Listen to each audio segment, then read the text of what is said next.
जय गुरुदेव। महात्मा कहते हैं कि हमें कभी भी किसी भी की मीठी बातों में नहीं आना चाहिए। धोखेबाज हमेशा मीठी बातों से ही धोखा देता है। ये कहानी मूर्ख साधु उसी के बारे में है। एक समय की बात है, नारद शर्मा नाम के एक साधु थे जो एक शहर के बाहरी इलाके में एक मंदिर में रहते थे। उन्हें व्यापक रूप से जाना जाता था और सम्मान दिया जाता था। लोग उन्हें मिलने आते थे और उनका आशीर्वाद लेने के लिए उपहार, भोजन, पैसे और कपड़े देते थे। जिन उपहारों की उन्हें अपने लिए आवश्यकता नहीं होती थी, वो उन्हें बेच देते थे और उससे होने वाली कमाई से अमीर बन गए थे।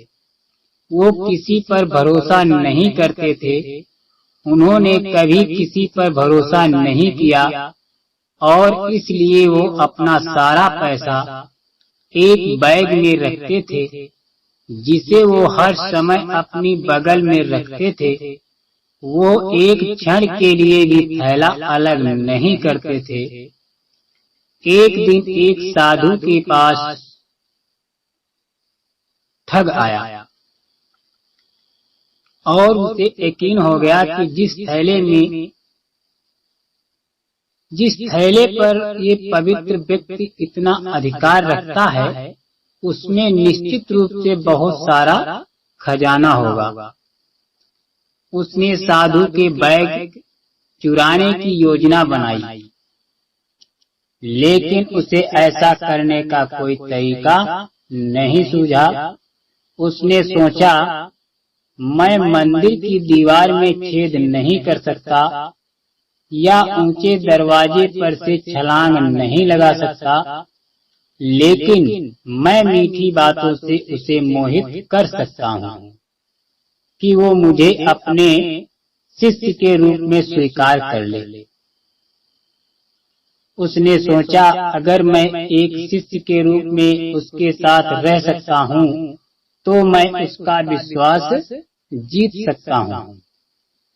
जब मुझे मौका मिलेगा तो मैं उसे लूट लूंगा और इस वजह से उसने शिष्य बनने की सोची। ऐसी योजना बनाकर ठग श्रद्धा के साथ उस साधु के पास गया। ओम नमः शिवाय। मैं विनाश के देवता भगवान शिव को नमन करता हूँ। इन शब्दों के साथ वो साधु के चरणों में गिर गया और कहा, हे गुरुजी, कृपा करके मुझे जीवन के सही मार्ग का मार्गदर्शन करें। मैं जीवन से तंग आ चुका हूँ और शांति की तलाश करना चाहता हूँ। साधु ने दयालुता पूर्वक उत्तर दिया, मेरे बेटे, मैं निश्चित रूप से तुम्हारा मार्गदर्शन करूंगा।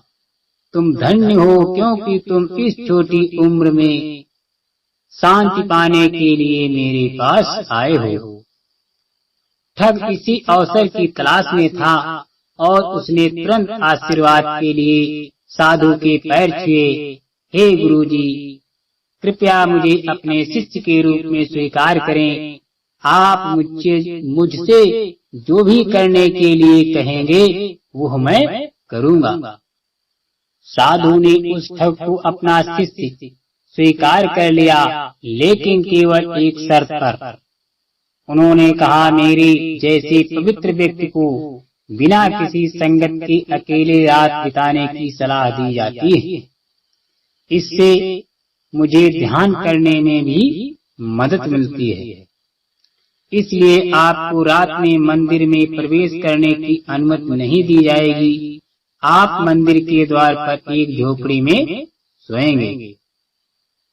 ठग ने सहमत व्यक्त की, आप जो भी मुझसे कहेंगे मैं स्वेच्छा से आपकी इच्छा पूरी करूंगा। शाम को साधु ने अनुष्ठान शुरू किया और औपचारिक रूप से ठग को अपने शिष्य के रूप में ले लिया। बदले में ठग ने खुद को एक आज्ञाकारी शिष्य साबित किया। उसने उसके हाथों और पैरों की मालिश की, उसके पैर धोए और मंदिर की सफाई के साथ साथ सभी अनुष्ठानों में उसकी मदद की। हालांकि साधु अपने शिष्य से खुश थे, लेकिन ठग इतना आत्मविश्वास हासिल नहीं कर सका कि साधु उसके पास रहते हुए अपना बैग छोड़ सके। जैसे तैसे दिन बीत गए, ठग निराश होने लगा। मुझे उसे इतना भरोसा नहीं है कि वो बैग मेरे पास छोड़ दे। अगर मैं उसे चाकू से मार दूं या उसे जहर खिला दूं तो बैग तक पहुंच सकता हूं। जब वो ये सब सोच रहा था, तब उसने एक युवा लड़के को साधु के पास जाते देखा। वो साधु के अनुयायी में से एक का पुत्र था। उन्होंने साधु को आमंत्रित किया, हे गुरुजी, मैं व्यक्तिगत रूप से आपको जनेऊ संस्कार समारोह के लिए अपने घर आमंत्रण करने आया हूँ। कृपया अपनी उपस्थिति में समारोह को पवित्र बनाने के लिए निमंत्रण स्वीकार करें। साधु ने निमंत्रण स्वीकार कर लिया और कुछ समय बाद ठग के साथ नगर की ओर चल पड़े। रास्ते में उन्हें एक नदी मिली, जहाँ साधु ने खुद को राहत देने के बारे में सोचा। उन्होंने रुपये से भरा थैला अपने लबदे में समेट लिया। उन्होंने अपने शिष्य से इसकी देखभाल करने के लिए कहा, मेरे बच्चे मेरे लौटने तक इस वस्त्र की देखभाल करना। यही वो अवसर था जिसकी ठग हर समय तलाश कर रहा था। जैसे ही साधु झाड़ियों के पीछे गए, ठग रुपयों से भरा बैग लेकर भाग गया। जब साधु वापस आए तो उन्होंने शिष्य को अपने पास नहीं पाया, लेकिन उसका वस्त्र जमीन पर पड़ा हुआ पाया। हैरान और चिंतित होकर उन्होंने अंदर देखा तो पाया कि उसका पैसों से भरा बैग गायब था। तुरंत उन्हें पता चल गया कि क्या हुआ है और चिल्लाने लगे, ओह, तुम कहाँ हो दुष्ट, तुमने मुझे लूट लिया है। तुरंत उन्हें पता चला, फिर चिल्लाने लगे, ओह दुष्ट, तुम कहाँ हो, तुमने मुझे लूट लिया। मूर्ख साधु ने फिर ठग का पीछा करना शुरू कर दिया, लेकिन वो शहर तक पहुंच गया था। वो जानते थे कि वो उसे पकड़ नहीं पाएंगे। वो रात को शहर में रुक गए और फिर अगली सुबह खाली हाथ मंदिर लौटे। किसी ठग की मीठी बातों में न आए।